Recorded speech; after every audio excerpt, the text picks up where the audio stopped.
explain how I felt when I found out that we had lost the baby. There's just no way. I was sad for Simone, for myself. I felt cheated, angry. Something precious had been stolen from us.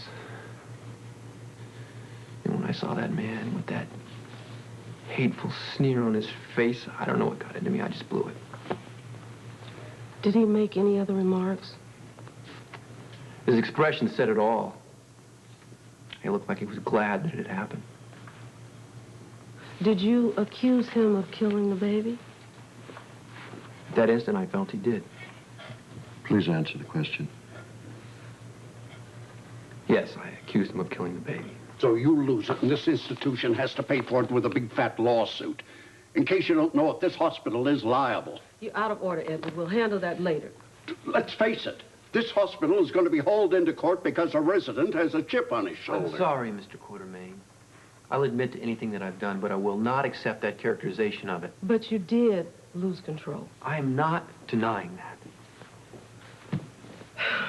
Tom, as a psychiatrist, I can understand your reaction after the first encounter with Mr. Arnold. But at the second encounter, by your own admission, you lost control because of a man's facial expression. The fact that Simone had lost the baby, I mean, I understand the stress of all that. But that kind of behavior would be questionable for any member of our staff, especially one who has been trained to help others to control their negative feelings. I'm sorry, Tom, but I just find your behavior this time... Well, it's unforgivable.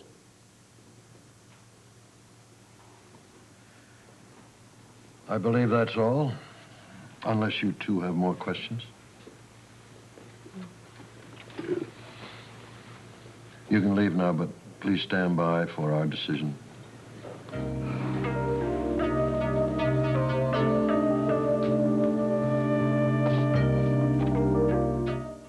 Michelle Miller suffers... Well, come on in. From the looks of your desk, I'd say you're pretty busy. Well, that's just because I'm very unorganized. Don't let that fool you, though. What's up? What are you doing down here? Nothing. You just never see you around the apartment anymore. Where are you? Have you been keeping an eye on me? Well, people have to watch out for their neighbors, don't they? Yes, they do. Appreciate that. I would bet that you're involved. I'm very, very involved. No, I'm not talking about work. Well, I'm a slave to my work. Oh, I'm disappointed. I thought maybe there was a new woman in your life. No, there's nobody new. Well, I just thought maybe there might be a new woman in your life, that's all. Well, I'm not looking. Of course, I do like what I'm looking at right now. I just can't get over how much you look like my ex-wife, Laura. You even laugh like her. I detest my laugh. I like your laugh. But I think it's dangerous to do it around me, though. Laugh? No, just go on looking beautiful. Of course, if you stop, then I may stop worshiping you, though, from a distance. Let's just remain good neighbors, good buddies. Okay. Just don't smile at me. Oh, I promise. So, Scott, what have you been up to? I'm up to my ears here in work. Right. Well, I don't want to go on about it because I don't want to bore you. Well, you won't. Well, then it bores the hell out of me. Well, then why do you get so involved? I really am interested, really. Why? Well, probably because we're in the same line of work. Yeah, you catch him and I get him off. No, I'm curious. Is it modesty, client confidentiality, or don't you like to talk about what you do for a living? Well, you know, once I get turned on a little bit, I'll talk about it forever. And you do turn me on. Well, is it a challenge? I know you're a good lawyer. You're a good detective. Is there something that you're doing now that's very challenging? Well, I am working on a case for my cousin Tommy. That's very challenging. They don't come along like that very often.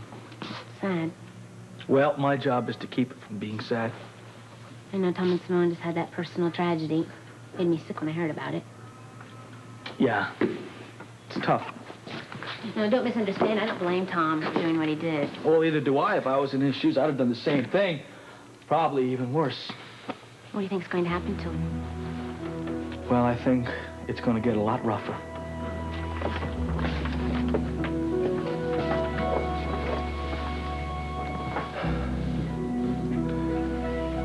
You know, the one thing about bad times, they don't last. So they say. Tom, I don't know what to say to be helpful. I'm sorry about your baby. Thanks. I didn't see Simone yet. She really doesn't want to see anybody right now. I hope you get it pulled together pretty soon. Thank you. Things are happening in your life, too, huh? Yeah. I guess we're in the same boat. Kind of hard to compare. But what I meant was we're both waiting for my father to make a decision. Good luck. Thanks. You too.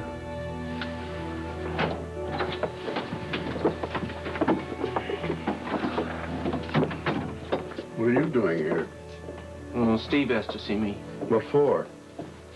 To tell you the truth, I don't know. Well, to tell you the truth, I hope it's not what I think it is.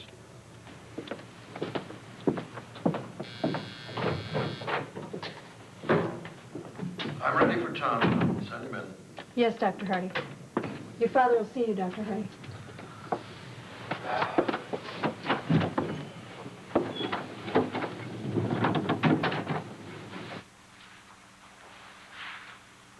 Thank you for waiting. Please sit down. I'd rather stand if you don't mind. I don't blame you for being impatient. I know how painful this must be for you. Please, Dad, don't try to make it any easier. You can't. I wish none of this had ever happened. Well, I can make it easier on you. I don't expect any special consideration, especially with Edward Quartermain and Irma Foster helping you make your decision. It may come as a surprise to you, but both of them favored leniency. Edward Quartermain? Yeah, he admired the way you stuck up for your wife and, of course, yourself. Oh, that is surprising. Maybe that was his way of dumping the decision right back in my lap. I don't know. At any rate... Excuse me.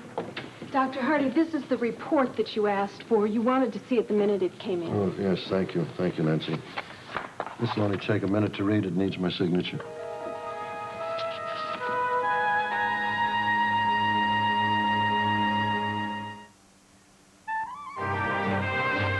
General Hospital will continue in a moment.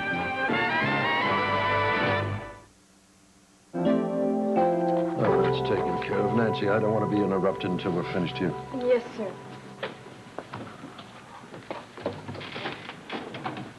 And now to take care of you.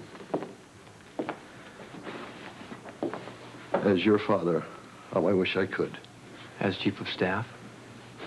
In spite of the forgiving attitude of my colleagues, I can't let this institution be tainted by even the slightest suspicion of favoritism. I understand Please, that. let me finish. I'm sorry.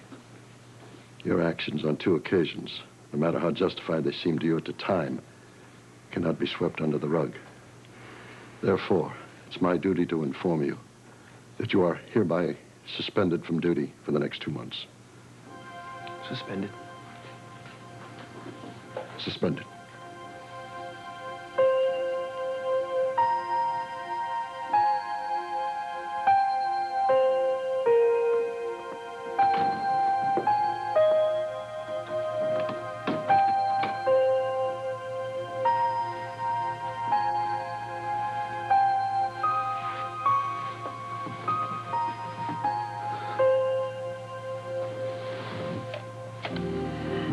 Nancy? Yes, Dr. Hardy. Are you ready for Dr. Jones? Yes. After that, I'm ready for anything.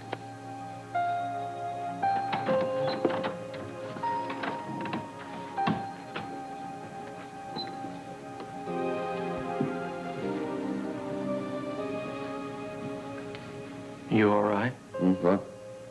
Yes, yes. I could come back later. No, that won't be necessary. Steve, I want to tell you how sorry I am about Tom. I know this is very painful for you. Thank you, thank you. I appreciate your concern, but that's not why I asked to see you. I wanted to talk to you about your future here at the hospital. Yes, sir. How on earth could you allow anyone to jeopardize? I mean, having a stupid campaign trying to influence me has to be the worst calculation of your career.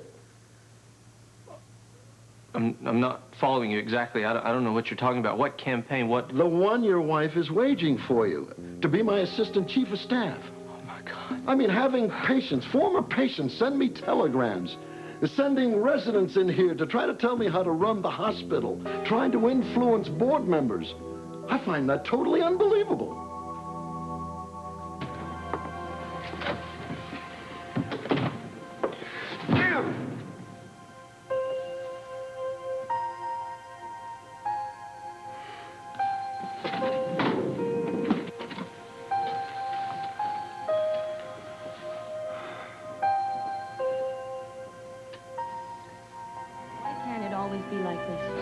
Why do we always have so many people to satisfy in our lives? Besides your parents, what other people? Aren't they enough? They'll come around, and then no problem. I love your optimism. Mm-hmm.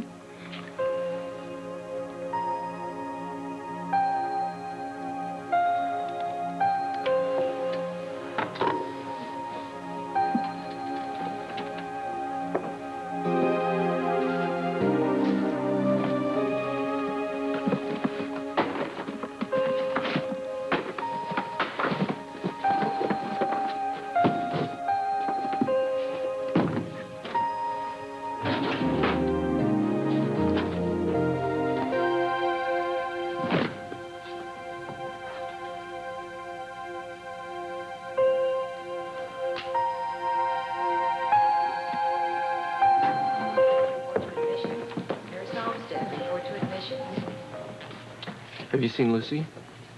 She was in the line. Hi. I thought I heard your voice. Come on, tell me what happened. Well, what is it? You look like you didn't get the job. Steve Hardy says that he needs a strong assistant chief of staff, not somebody whose wife leads him around by his nose. So what are you trying to do? You trying to ruin my career? No, Tony, I'm not. You know, that's why you wouldn't let me ask any questions this morning. It's because it would have spoiled your game, wouldn't it? It was just a big game to you. This is not the place to talk about I'll never forgive you. This one you won't get out of. You know something? Help you. And you won't give up either. You blew it. You blew it, Lucy. You blew it big. Tony, I just did it because I love you. I was You're trying just to lucky help. that Jesse's here. Because otherwise, I would do something to you that I would love to do. And you'd regret. Don't. Lucy, telephone for you. Thank you. Hello, this is Lucy Jones. Oh, hello, Amanda. No, I haven't forgotten the floating rib. Yes, I'll be there. What time? That's fine. Oh, no, I'm fine. I just have a little frog in my throat. I'll be okay. All right, I'll see you then.